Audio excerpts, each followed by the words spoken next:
Hello friends, welcome back to Sri Narasimha selection. இப்போ நீங்கள் பார்த்துட்டு இருக்கிறது பால் சட்டி தான் நீங்கள் வந்து பார்க்குறீங்க. அதாவது அடுக்கு சட்டி நம்ம சொல்லுவோம் பார்த்தீங்கன்னா. ஸோ அதோட ப்ராடக்ட் தான் நீங்கள் வந்து பார்க்குறீங்க. ஸோ நீங்கள் ஸ்கிப் பண்ணாமல் வந்து பாருங்கள். ஒன் பை ஒன்னாக நான் வந்து உங்களுக்கு வந்து டிசைன் வந்து காமிக்கிறேன். இப்போ பார்த்துட்டு இருக்க பால் சட்டியோட வெயிட் வந்து பார்த்தீங்கன்னா 260 கிராம் வந்து வரும். இது வந்து பார்க்குறதுக்கு கெட்டியாக தான் இருக்கும். போல் டைப்பில் வந்து நமக்கு வந்து இருக்காது.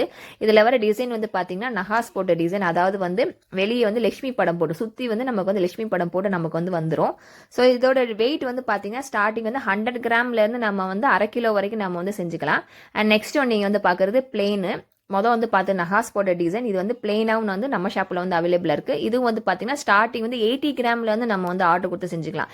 ஏன்னா வந்து நஹாஸ் போட்ட டிசைன் வந்து பார்த்தீங்கன்னா 100 கிராம்லேருந்து செஞ்சோன்னா நமக்கு வந்து வெளியே வர அந்த உருவம் வந்து நல்லா லுக்காக இருக்கும். அண்ட் பிளெயினில் கூட நீங்கள் வந்து பார்த்தீங்கன்னா 80 கிராம்லேருந்து கூட நம்ம வந்து செஞ்சுக்கலாம். ஆனால் கெட்டியாக தான் வரும், போல் டைப்பில் வந்து வராது. இது வந்து பார்த்தீங்கன்னா என்கிராவிங் போட டிசைன். இப்போ வந்து நீங்கள் மூணாவதாக பார்க்குறது என்கிராவிங் போட டிசைன். இதில் வந்து பார்த்தீங்கன்னா பெருமாள், லக்ஷ்மி, விநாயகர், அதே மாதிரி ஃப்ளார்ஸ் போட்ட டிசைன் வந்து என்கிராவிங்கில் வந்து நமக்கு வந்து வரும். இதுவும் ஸ்டார்டிங் வந்து 80 கிராமில் வந்து நம்ம வந்து செஞ்சுக்கலாம். ஸோ டிசைன் வந்து பார்த்தீங்கன்னா பார்க்குறது பக்காவாக வந்து நம்ம ஷாப்பில் வந்து இருக்கும். அண்ட் உருவமும் வந்து பார்த்திங்கன்னா ரொம்பவே பார்க்குறது சூப்பராக வந்து இருக்கும். ஸோ இதோட யூசஸ் வந்து நீங்கள் வந்து பார்த்தீங்கன்னா நம்ம வீட்டில் பால் ஆல்ரெடி நம்ம வந்து ஒரு பவுலில் நம்ம காய வச்சுருப்போம் பார்த்தீங்கன்னா. ஸோ அதை வந்து ஒரு ரூம் டெம்பரேச்சரில், அதாவது ஒரு மிதமான சூட்டில் நம்ம வச்சு தான் நம்ம இப்போ வாங்குகிற பால் சட்டி வெளியில் வந்து பார்த்திங்கன்னா அதில் நம்ம வந்து ஊற்றி வந்து நம்ம வந்து யூஸ் பண்ணிக்கணும்.